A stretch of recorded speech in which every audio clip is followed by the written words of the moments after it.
Today's video is primarily geared towards skeptics because the story I'm going to tell you today is often cited as proof that we are not alone in this universe, that aliens exist. So, take a listen to the story, and at the end, let me know if you agree or disagree in the comments, and I will respond to as many people as I can. But before we get into that story, if you're a fan of the strange, dark, and mysterious delivered in story format, then you've come to the right place because that's all we do, and we upload once a week.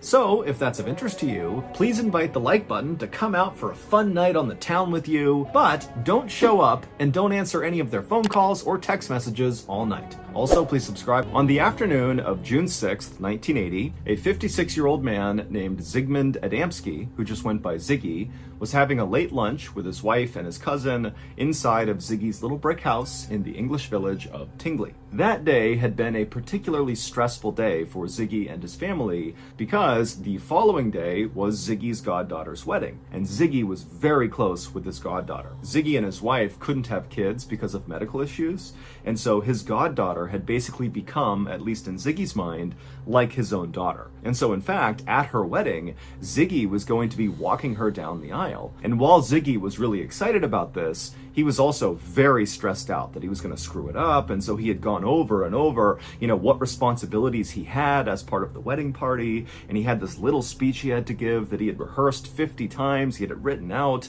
I mean, he was ready, but he was very much in his own head about something potentially going wrong that he would be responsible for. And on top of that stress, Ziggy had gotten into a fight that day with his cousin because he felt like the cousin was being kind of disrespectful in some way to his goddaughter, and so Ziggy had stepped up and defended his goddaughter to his cousin, and so there was this undercurrent of tension at the lunch table, not to mention this overarching stress that Ziggy was under about this wedding. And so as Ziggy and his cousin and his wife have this kind of tense meal, Ziggy suddenly realizes that he forgot to get potatoes when he went to the store earlier to buy ingredients for this meal, and for some reason, Ziggy decides, you know what, I'm gonna just put my stuff down now, go to the store, and get those potatoes, even though at this point it was too late to make the potatoes for the meal, and so maybe Ziggy just wanted to go out and do anything to get away from his cousin for a minute and away from all this wedding planning they were doing and just kind of go out and clear his head.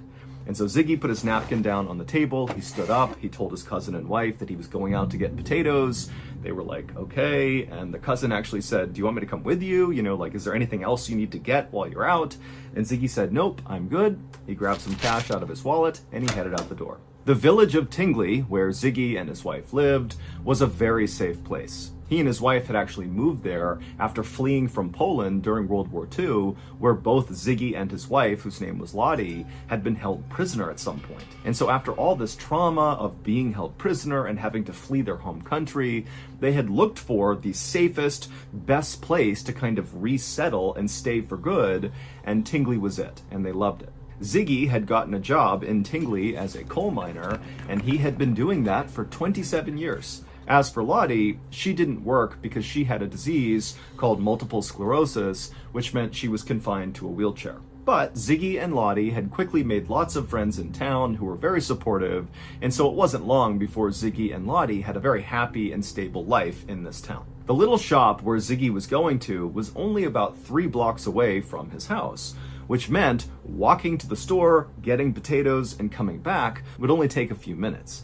And so Lottie and the cousin back home, they expected to see Ziggy really come back within 10-15 minutes. But when he didn't, and after about 30 minutes went by, Lottie actually got really concerned because Ziggy was just not the type of person to do stuff unannounced. He was incredibly methodical, he was very punctual and reliable, and so being late from this little trip to the store was just so uncharacteristic that Lottie told the cousin, hey, you go to the store and see if Ziggy is there, see what's going on here. Ziggy had worked in the coal mine for nearly 30 years, and he had some serious lung issues from breathing in all of the coal, and so Lottie was thinking thinking, maybe he collapsed or something along the way from these breathing issues. But when the cousin got to the shop owner told the cousin that they had seen Ziggy. He had come in about 25 minutes earlier, he had bought a bag of potatoes, seemed totally normal, everything was fine, and he had left, walking back in the direction of his home. And so the cousin thanked the shopkeeper and then left and began jogging back towards Ziggy's house,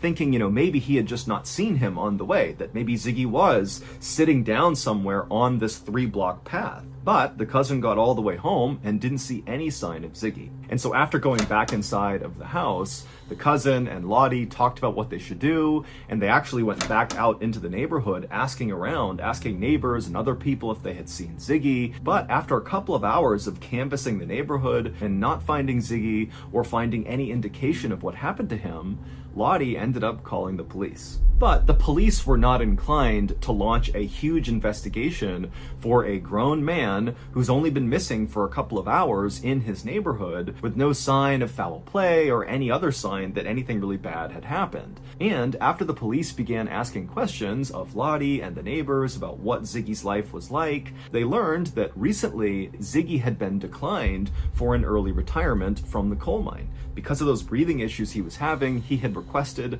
to retire now, but they said no. And so Ziggy was really upset about that.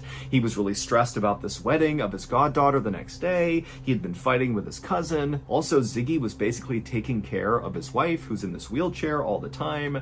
And so because of all these stressors in Ziggy's life, the police started to wonder if maybe it was possible that Ziggy had not been going to get potatoes, but in fact was just kind of abandoning his family. And so ultimately, on the day that Ziggy went missing, the police told Lottie and Ziggy's cousin that they should just sit tight, see if he comes back tonight, and if he doesn't, go to the wedding tomorrow, because Ziggy is so close with the goddaughter. If he's having some sort of issue right now, he's very likely to come back for something as significant as this wedding. And so Lottie and Ziggy's cousin stayed at the house all night. Ziggy did not come back. They didn't hear from him.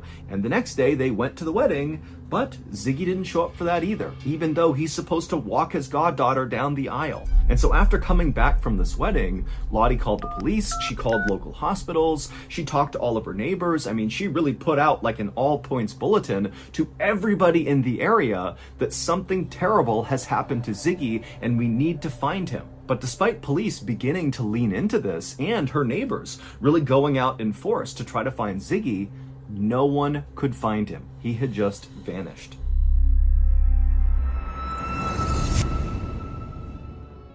Thank you to BetterHelp for sponsoring today's video. Back in 2017, when I left the military, I really struggled to reintegrate back into society. But ironically, I didn't know I was struggling. I just assumed that the random bouts of anger and frustration and general dysphoria that I was feeling all the time were totally normal, and everybody else was dealing with these things too. It wasn't until my family came to me and said, "John, we're really worried about you," that I finally kind of looked inward and realized there was an issue, and so I went out and got help. I got a therapist. And honestly, it changed my life. And now, today, in 2023, even though I would consider myself to be very well adjusted and happy, I still see a therapist because maintaining your mental health is just as important as maintaining your physical health. So if you are struggling right now, you're kind of caught in your own head, and you're open to therapy, consider giving BetterHelp a try. BetterHelp is a highly reviewed online therapy platform, which means you can get the help you need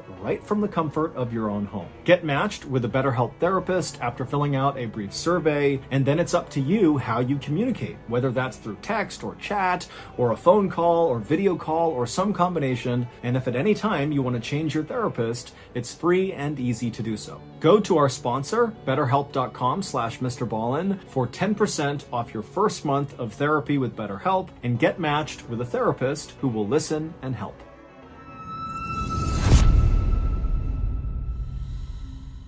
On the morning of June 11th, so 5 days after Ziggy went to get potatoes and then vanished, a man named Trevor Parker got to work at his father's coal yard in the English town of Todmorden. The coal yard was basically just this big open lot that had a chain link fence around it that butted up against some railroad tracks.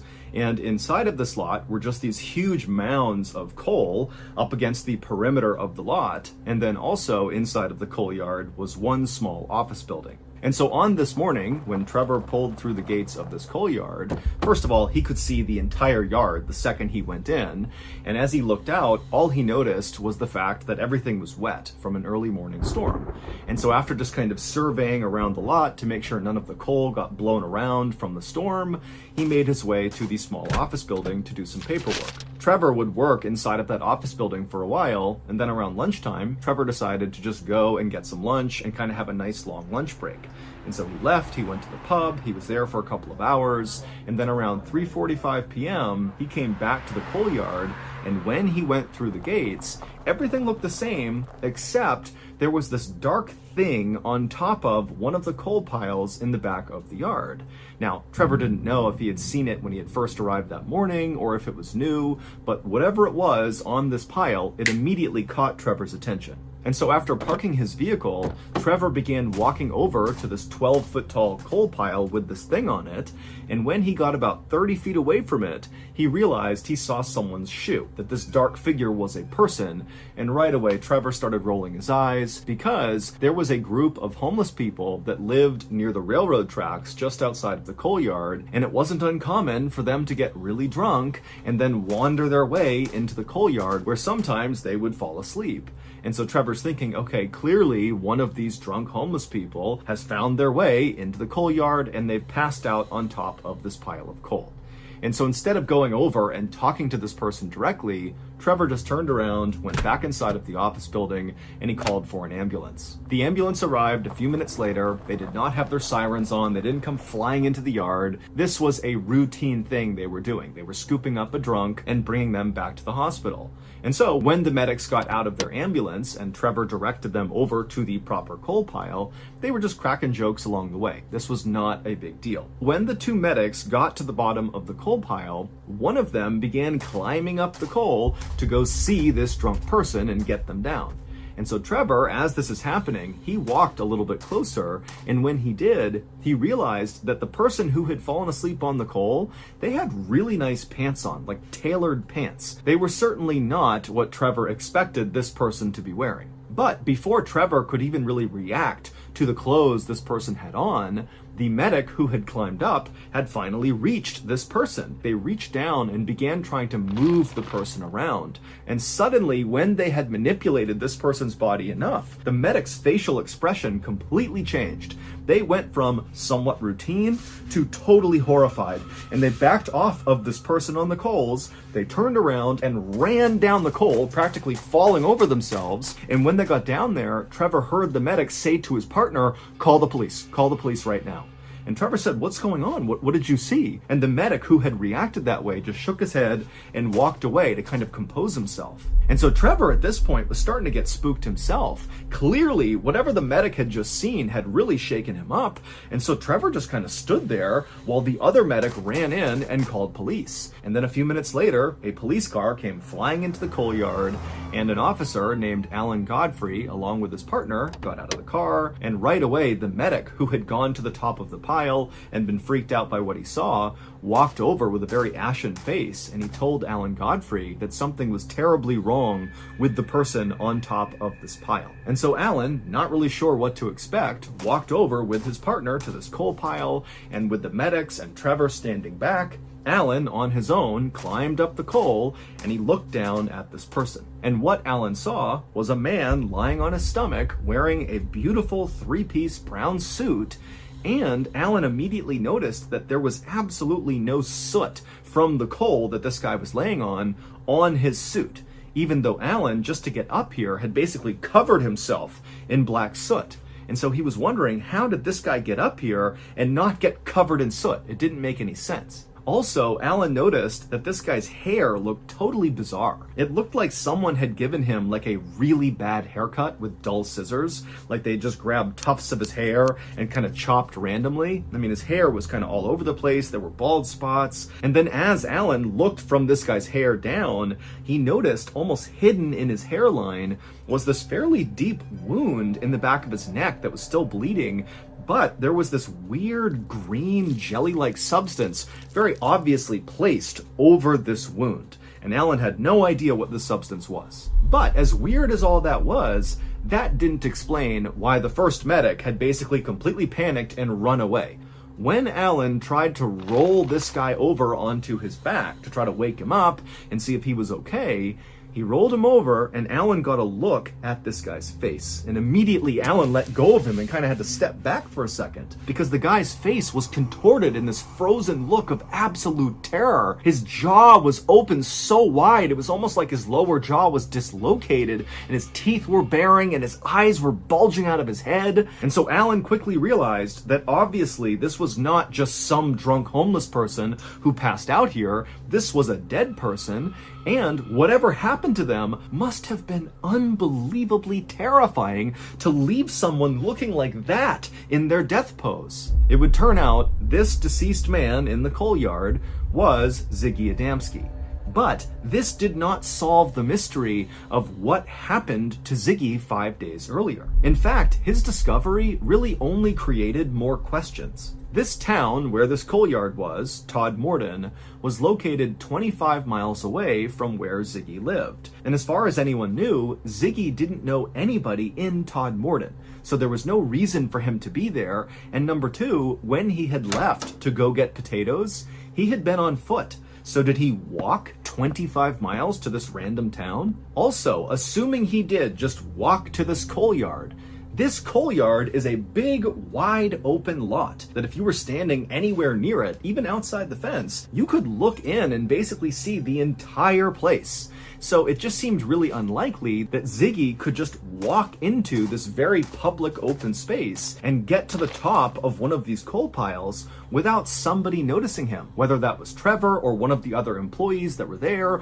or one of the truck drivers that were in and out of there all the time, all day, doing deliveries, or the homeless people who were near the railroad tracks, or the people who rode the trains that passed by there every single day. I mean, there are a lot of eyes on this coal yard, but nobody saw Ziggy. It was like he just kind of appeared at the top of this pile. And again, even if Ziggy had managed to slip in and sneak to the top of this pile, why didn't he have soot from the coal all over his clothes? And if maybe he had been brought there, if someone had killed him and put him on this coal pile, there's even more reason he would have soot all over him, because they would have had to drag him up to the top of the pile. And even putting all of that aside, if someone really did kill Ziggy and they placed him on this pile, why? This is a very open public place. Someone is going to find him. You're going to get caught if you're the killer. And then of course there is the issue of what Ziggy was wearing. That brown three-piece suit he was wearing that had no soot on it, it wasn't his, and it wasn't put on right. The buttons were not lined up. It almost looked like somebody else who didn't know how to put a suit on had tried to dress Ziggy. And then Ziggy also did not have an undershirt on. It was just the jacket over his skin. And then also Ziggy had this totally bizarre haircut that looked like someone who didn't know how to give a haircut had cut his hair with scissors and said, good enough. And then of course you have this wound on the back of Ziggy's neck. Now, the wound itself was determined not to be fatal. It was a fairly deep cut, but it wouldn't have killed him. However, the most significant part of that wound was that green jelly that had been placed across the back of it. During Ziggy's autopsy, they were unable to figure out what this green jelly was, and they ran dozens and dozens of tests on it. And also, during the autopsy, the coroner would determine that Ziggy had actually died the same day he had been found. So he was doing something for 5 days between going missing and being on this coal pile, but nobody knows what it was. And as for his cause of death, the coroner was not entirely sure, but it did seem like he died of a heart attack. The coroner would search all of Ziggy's body for signs of some sort of fight he might have gotten into, some sort of defensive wound on his body, but there was nothing. However, the coroner did find there were very small burns on the back of his neck that were caused by acid, but it was unclear how those got there. When they inspected Ziggy's stomach, they determined that he had been eating and drinking regularly, and so he was not malnourished, he was not dehydrated.